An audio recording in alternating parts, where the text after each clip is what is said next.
राधे राधे दोस्तों, श्रीमद् भागवत कथा के अगले एपिसोड में आपका स्वागत है। विदुर जी ने पूछा, तपोधन विश्व रचयिताओं के स्वामी श्री ब्रह्मा जी ने जब अपने मुखों से इन वेद आदि को रचा तो उन्होंने अपने किस मुख से कौन वस्तु उत्पन्न की, ये आप कृपा करके मुझे बतलाइए। श्री मैत्रेय जी ने कहा, विदुर जी, ब्रह्मा ने अपने पूर्व, दक्षिण, पश्चिम और उत्तर के मुख से क्रमशः ऋक्, यजु, साम और अथर्व वेदों को रचा तथा इसी क्रम से शस्त्र, इज्जा, स्तुति, स्तोम और प्रायश्चित इन चारों की रचना की। इसी प्रकार आयुर्वेद, धनुर्वेद, गांधर्व वेद और स्थापत्य वेद इन चार उपवेदों को भी क्रमशः इन पूर्व आदि मुखों से ही उत्पन्न किया। फिर सर्वदर्शी भगवान ब्रह्मा ने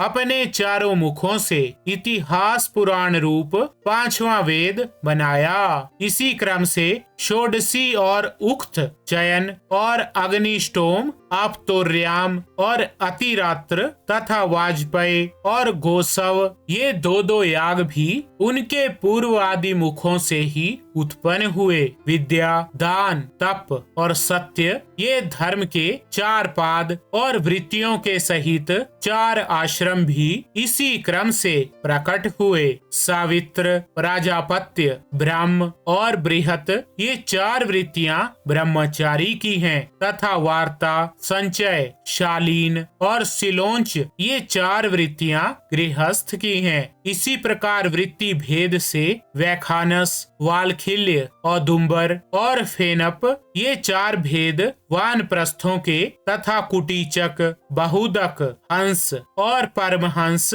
ये चार भेद सन्यासियों के हैं। इसी क्रम से अनविक्षी की त्रयी, वार्ता और दंड नीति, ये चार विद्याएं तथा चार व्याहृतियां भी ब्रह्मा जी के चार मुखों से उत्पन्न हुई तथा उनके हृदय आकाश से ओंकार प्रकट हुआ। उनके रोमों से उष्णिक, त्वचा से गायत्री, मांस से त्रिष्टुप, स्नायु से अनुष्टुप, अस्थियों से जगती, मज्जा से पंक्ति और प्राणों से बृहति छंद उत्पन्न हुआ। ऐसे ही उनका जीव स्पर्श वर्ण और देह स्वर वर्ण कहलाया। उनकी इंद्रियों को उष्म वर्ण और बल को अंतस्थ कहते हैं तथा उनकी क्रीड़ा से निषाद, ऋषभ, गांधार, षडज, मध्यम, धैवत और पंचम, ये सात स्वर हुए।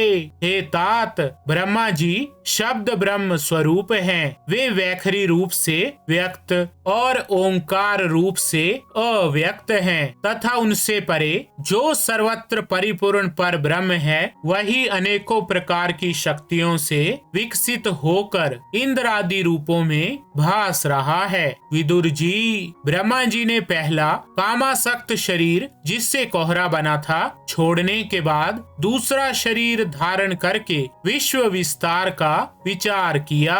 वे देख चुके थे कि मरीचि आदि महान शक्तिशाली ऋषियों से भी सृष्टि का विस्तार अधिक नहीं हुआ। इसीलिए वे मन ही मन पुनः चिंता करने लगे। अहो, बड़ा आश्चर्य है, मेरे निरंतर प्रयत्न करने पर भी प्रजा की वृद्धि नहीं हो रही है। मालूम होता है इसमें दैव ही कुछ विघ्न डाल रहा है। उसी समय अकस्मात उनके शरीर के दो भाग हो गए। क ब्रह्मा जी का नाम है। उन्हीं से विभक्त होने के कारण शरीर को काय कहते हैं। उन दोनों विभागों से एक स्त्री पुरुष का जोड़ा प्रकट हुआ। उनमें जो पुरुष था वो सार्वभौम सम्राट स्वयंभू मनु हुए और जो स्त्री थी वो उनकी महारानी शतरूपा हुई। तब से मिथुन धर्म से प्रजा की वृद्धि होने लगी। महाराज स्वयंभू मनु ने शतरूपा से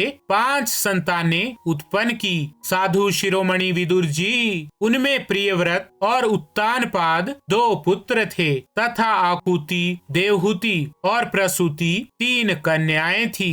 महाराज स्वयंभू मनु ने आकुति का विवाह रुचि प्रजापति से किया। मझली कन्या देवहूति करदम जी को दी। और प्रसूति दक्ष प्रजापति को। इन तीनों कन्याओं की संतति से सारा संसार भर गया। तो ठीक है दोस्तों, श्रीमद् भागवत कथा के इस एपिसोड में बस इतना ही। राधे राधे।